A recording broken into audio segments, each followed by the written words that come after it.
Okay, the Gospel of John. Now here, as we dive into the Gospel of John, just kind of these background issues, one of the things we need to understand is one of the key discussion points and sticking points for the Gospel of John is its authorship. Specifically, the authorship debate is particularly acute with this Gospel as compared with the other ones.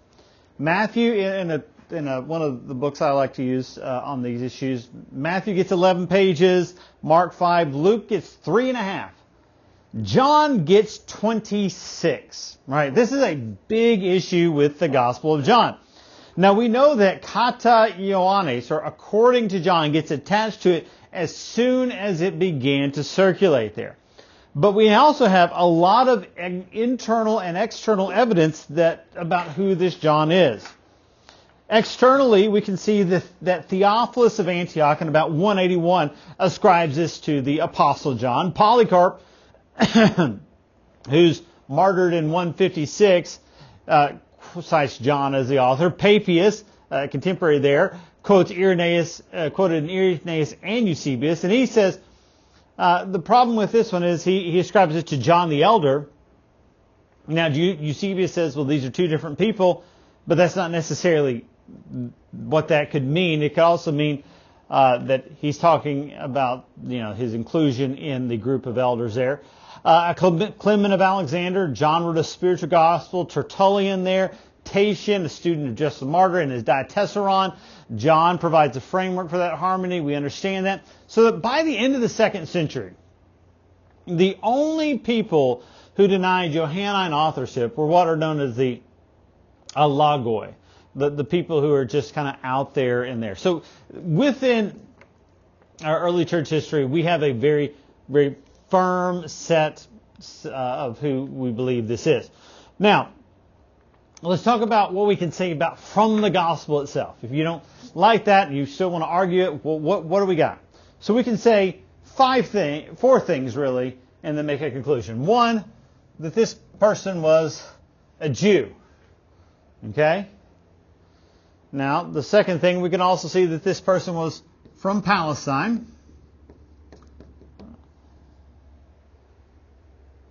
This person was an eyewitness.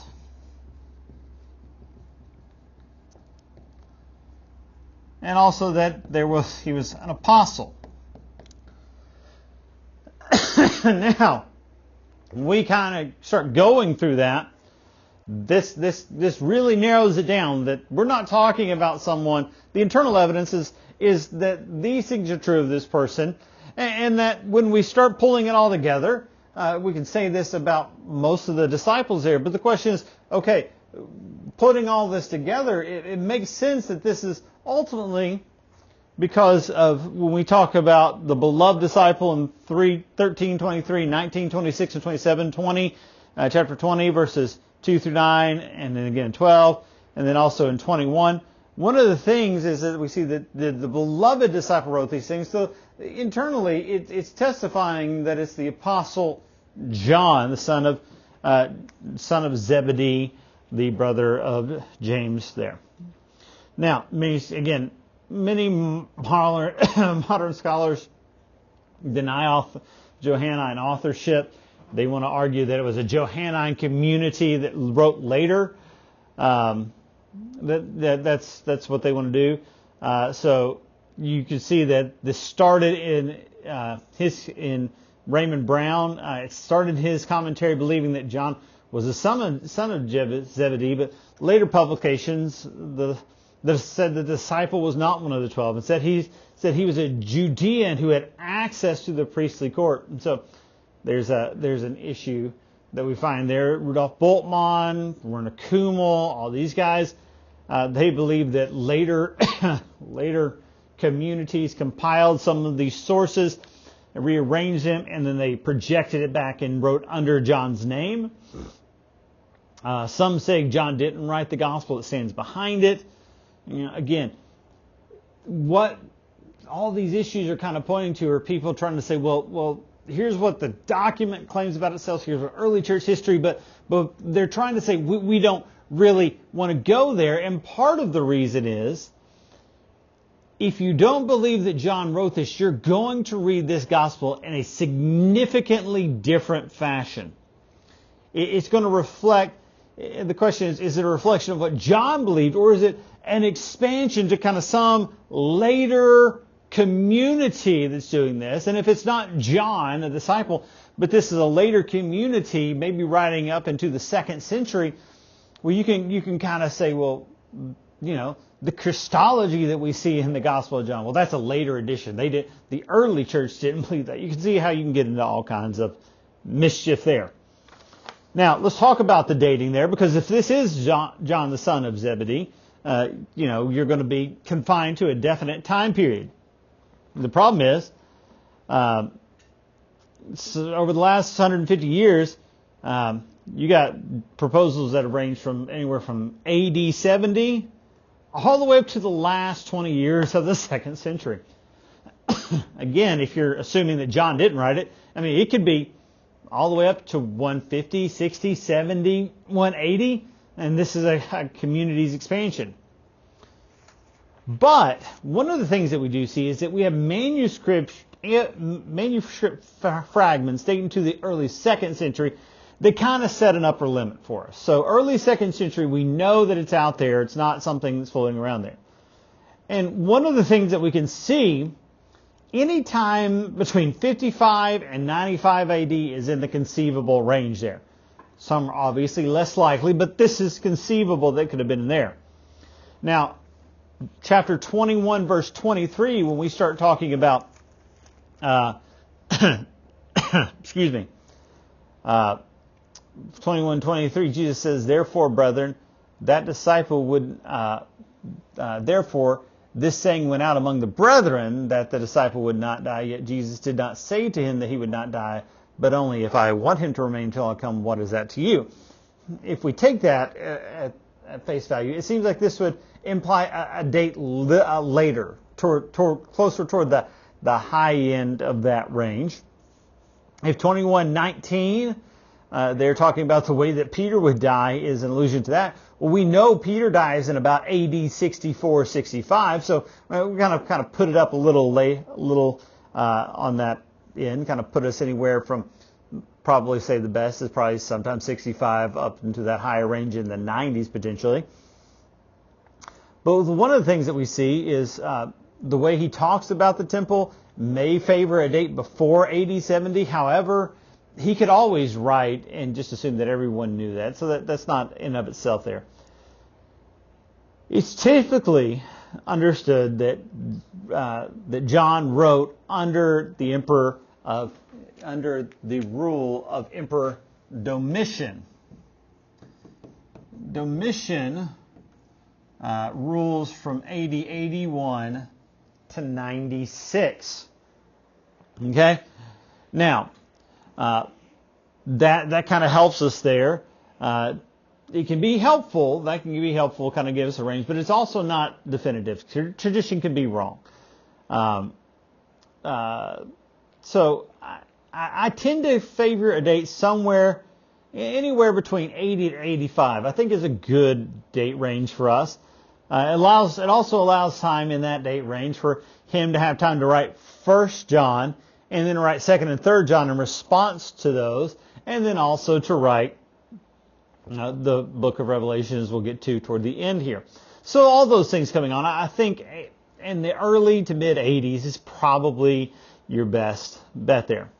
Now, when we talk about the text, when we talked about the Gospel of the Gospel of Mark, we talked about the issue of the extended ending, the longer ending in the Gospel of Mark there.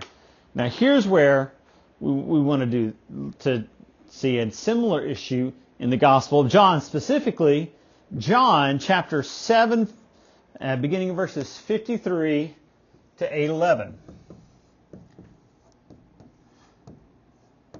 7:53 to 8:11, and you may know this one. It's the woman who's been caught in adultery. Really kind of the woman who was set up in some way, shape, or form there. Now, what we do see, it's present in medieval manuscripts, But this particular section is absent from all the early Greek manuscripts. The notable exception to this is Unicule D, but it's also known for its independence in other places. We know it's missing from the earliest Syriac, Coptic, Old Latin, Old Georgian, and Armenian manuscripts. All of the church fathers omit it when they comment on the Gospel of John. And in a number of later manuscripts actually include an asterisk or an oboli or something to show that there's hesitation about its historical origins. Now, in addition to that, we see that sometimes this appears after Luke 21:38. Sometimes it appears after John 7:44, sometimes after John 7:36, and sometimes even in John 21. So this is weird. This thing kind of floats. We're a little kind of, where did this come from? What's happening here? Now, if it's authentic, it includes numerous expressions and constructions that aren't found elsewhere in John. And some of the constructions actually match Luke's writing a little better. And so the issue when we deal with this particular one is that it floats. It doesn't have the same semantic and syntactical structure there. It doesn't have that fixed position. And so a lot of people say we don't believe it was original. Now, I think the preponderance of the evidence kind of leans us in a 50-50. If you were to ask me 7 days out of the week, I'm probably in a 4-3. 4 days of the week, I'm going to say probably not. 3 days, I'm going to say, yeah, I think it could be. This one's just a little harder than the Gospel of Mark and its ending there, because we have this. And so my thing is, if it doesn't go right here in John's Gospel, I don't really see a great place for us to put it elsewhere, potentially in Luke's, but we just can't know. So this is what really is a struggle for us as we look at this, trying to make heads or tails of it. What do we do with it? Okay? So that's the big textual issue. When you talk about the Gospel of John, this comes up, okay? Now, here's where I want to pause and give us a word of encouragement. Because now we've talked about two Gospels and two sections there that have given us pause about what the text is and whether or not something was original. Now, here's where I want to give us a little bit of a help, okay? So the Greek text, again, sometimes we're talking throughout the entire New Testament, is somewhere between 137,970 to 138,000. And you're like, that's 30 words. How's that different? How do we not know? Well, it could be the difference between some of them have, think about it, over the course of 27 books. We're talking about basically one word, and that could be as much as the or a, right? That could be the difference there. So again, let's go right there. Let's just use around 138,000 words. Okay? The longer ending of Mark is somewhere, well, depending on how you break it down, we'll go on the upper end. It's usually somewhere between 170 and 190 words. This woman caught in adultery in John here is, again, roughly 190 words. Okay? So, that means of the full text of the New Testament, we are debating right here 0.13% and roughly 0.13%. 1/8% on each of those. So you put those together, we are actually, these two significant chunks actually account for less than 1/4% of the New Testament. So just over 1/4% in these two things. And again, This kind of deals with how we understand these. We understand that the text is very, very settled. We just have a couple of small instances. If you're talking, again, 138,000 words, and we're debating over 350 to 380, that's a very, very small portion there. So, I know when we start talking about this, you're like, oh, well, this kind of comes out of nowhere. I'm a little unsettled. Just keep in mind, we're talking about a relatively small fraction of a percent on these that actually we are debating.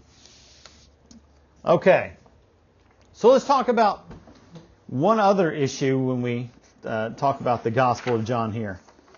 A lot of times, if you deal with John, one of the issues you're going to come up against, if you read commentaries or Bible studies, a lot of times, you'll see this referred to. It's Gnosticism. This was a big thing, particularly in the early to mid part of the last 20th century. And Gnosticism was a heresy that comes about and says there's a special knowledge that must be imparted to us for salvation. This knowledge is what sets us free, from the Greek gnosis, which is for knowledge there. Now, there are a couple of features that we'll look at here, but one of the key ones here in Gnosticism, aside from this, so one of the big key ones is, again, this idea of knowledge. But this other key issue is what we can call Neoplatonic dualism. And what it is this idea that the spiritual is good, the material is bad. Okay? And so what happens, this Redeemer is going to come, he's going to inform, he's going to impart this knowledge to those who hear, and they're going to hear of their true origins, and it's going to set them free, released through this knowledge. But also in this is going to be this understanding that part of this release is released from the physical, and we can embrace the spiritual part of that. Now, here's the issue. When you start seeing people talking about Gnosticism and everything, your kind of alarm bells need to be going off. Here's the deal. There are no pre-Christian Gnostic documents. None of those exist. Look, there may be many scholars who want to interpret the New Testament against the backdrop of Gnosticism, and this will come in John, and is specifically in the Gospel of John, 1st, 2nd, and 3rd John as well, when we talk about those. And some of you even tried to argue that we need to understand John 1 through 18, against the backdrop of Gnosticism. That John, when he's saying in the beginning was the Word, and the Word became flesh, and all these things, that John is responding to these Gnostic things. But again, no pre-Christian Gnostic documents. In fact, it's not credible to speak of a full-blown Gnosticism in the time of the New Testament. We're talking, this is a heresy that develops in its full-fledged form in the 2nd century. This is when we actually see these come up. Doesn't mean some of those ideas aren't there, kind of underneath the surface, but a full-blown Gnosticism is not something we can talk about. Maybe we can talk about a pre-Gnostic movement. Again, this isn't unique in a lot of things there, but one of the things that we see is these kind of things show up independent of Gnosticism there. It's possible that John's Gospel was misinterpreted by some and twisted in a different direction there. But to speak of this as a coherent system in the 1st century is just not credible at all. All right, it doesn't exist. So don't do not waste your time. Do not get sucked into that. Okay, so There you go. Now, one of the things as we talk about the Gospel of John, one of the things that we notice right off the back is it has a very different relation to the Synoptic Gospels. John's Gospel doesn't read like the Synoptics. It doesn't follow in the same order as the Synoptics there. Like, John does not feel bound. He is not pulling these documents in the way that Matthew and Luke are. Now, it does appear that John may have read one or even all three of the Gospels. Can't say for certain there. He's certainly within his lifetime there to have seen it. But while there may be some dependence on what goes before, John is setting out to do something quite different than either Matthew or Luke, specifically with their use of Mark there. So let's talk about the contributions of John. What does John contribute? What does John give us in terms of really how he sets things up? The number one thing John gives us, his biggest contribution to gospel studies, is his chronology. Not that John writes everything in a sequential order, but John's gospel is the gospel that gives us our framework for a 3-year ministry of Jesus. Because John is the only gospel that gives us 3 Passovers. The other gospels give us only 1 each. John gives us 3. He gives us one in 2:3, 6:4, 11:55, which goes on to 12:1 and 13:1 as well. So John gives us 3 distinct Passovers to which Jesus goes there. He gives us those. And so because of that, that is why we traditionally say Jesus' ministry, his life and his ministry, is somewhere between 3 and 3.5 years. Without that, you could fit everything in Matthew, Mark, and Luke in a year, 18 months. Not a problem to do that.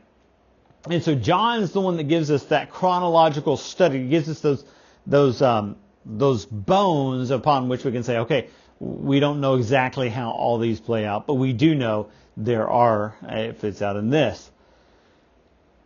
The second one that we see here is, these two are related to one another, Christology and soteriology. All right. Christology, obviously you see Christ, so the study of who Christ is. Soteriology, from the word soter, means salvation. So who the Christ is and what he has come to do and save us. Now, this starts off right there in the beginning of the Gospel of John. We get this.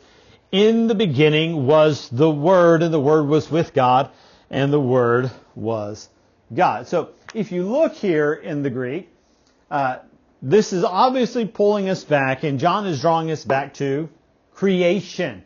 One of the things that he is clearly trying to do in the beginning. So the way he starts it here is with in arche. In the beginning.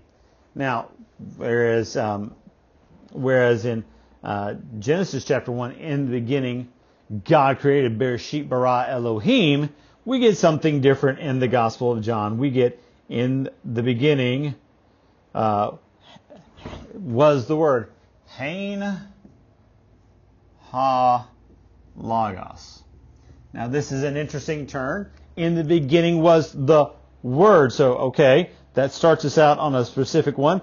And we're kind of guessing, what do we do now? Who is this Word? What is this Word? What do we do with this? Well, we keep going on. And the Word, kai ha logos, was, hein, was toward or with, ton, theon, with God. So what we have here is in the beginning, Word. So this could be, in the beginning, God, in the beginning of the Word. So what we're doing here, but now we see this Word is with, but in some way distinct from God. So one of your things that you could say is, well, maybe there are multiple gods. Is that what we're saying now? Now, this is where he goes on. And we get a different construction, kai theos. Kai theos, hein ha logos.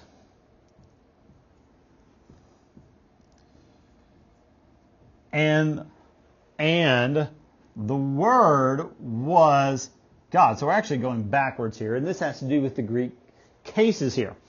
Now, if you'll notice, throughout this thing, we have this, ha, he, ta.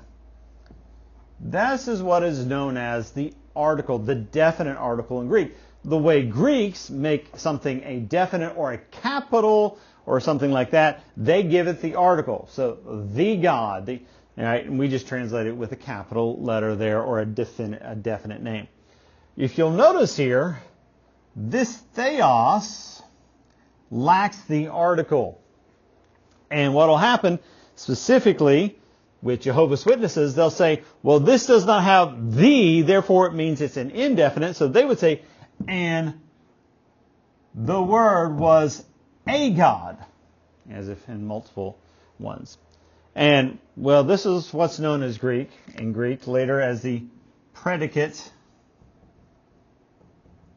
nominative. You don't have to know all this. I'm just kind of giving you an idea of what's going on here.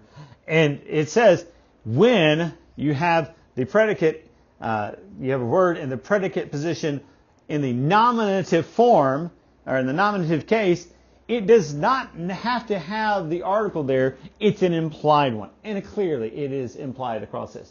So, in the beginning, we have this word. This word is with God, yet to seek from Him, but He is God. So, we're getting the building out of the Trinity in John 1:1. So, wonderful thing that's happening to us right here. You can also go down. We'll find that Jesus, this Word, is the agent of creation. His light shines in the darkness. We find He's born of God. And for our theology, the Word became flesh. Oh my goodness, that is something we're talking about now. The incarnation of the Son of God. There, He became flesh and dwelt among us. This is when we get to say where the law was given through Moses, grace came through Jesus Christ. No one has seen God, but Jesus has come to explain Him.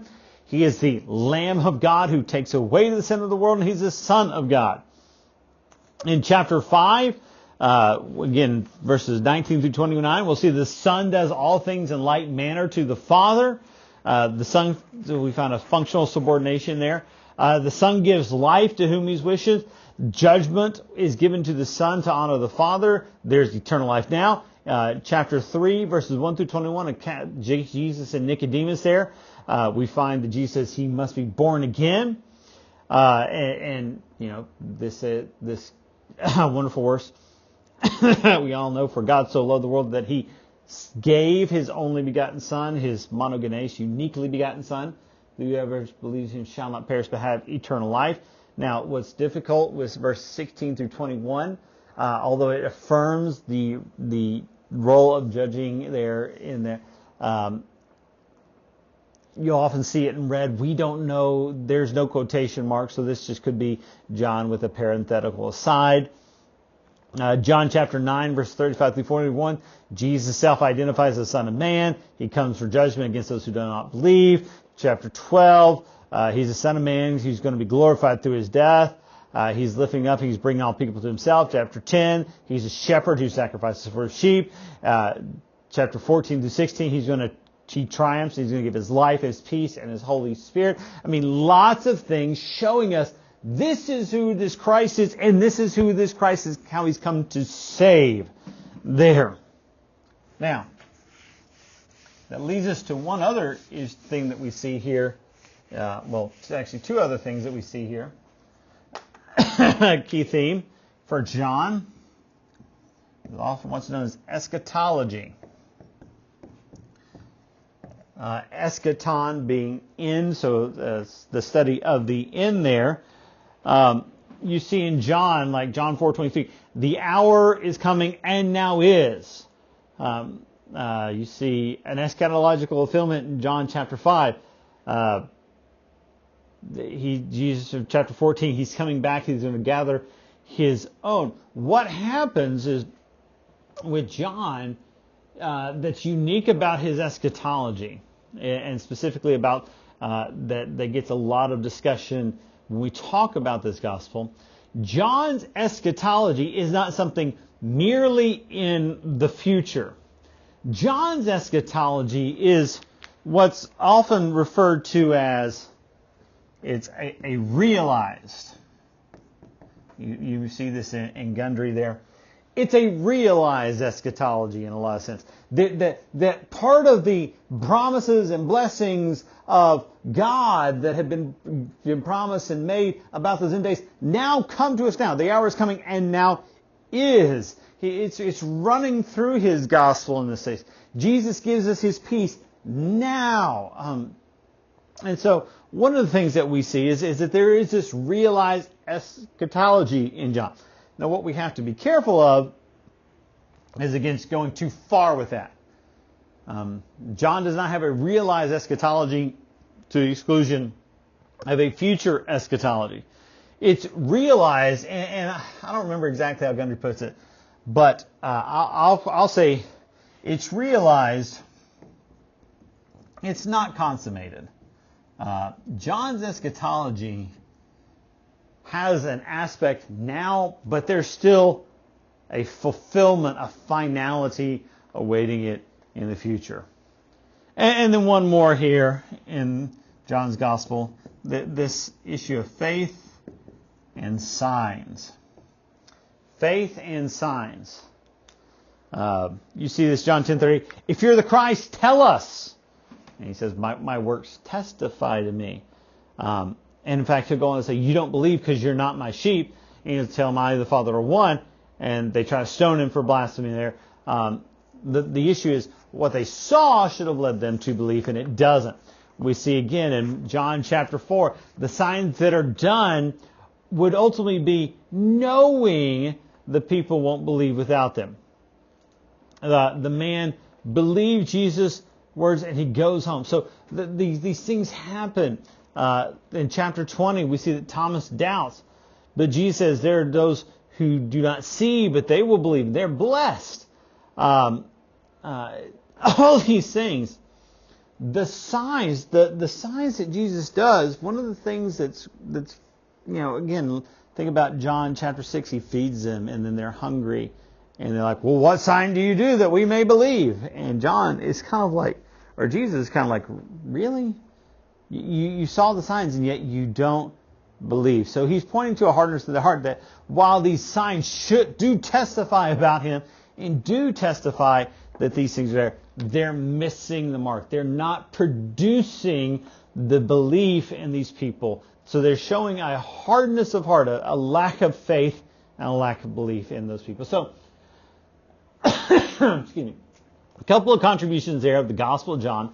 Very unique gospel. Points us in a new direction, gives us some unique perspective there, and it gives us an insight into who Jesus is, what he's done, and it helps us as we move forward. So there's the Gospel of John in a nutshell. Let's hop into the next one.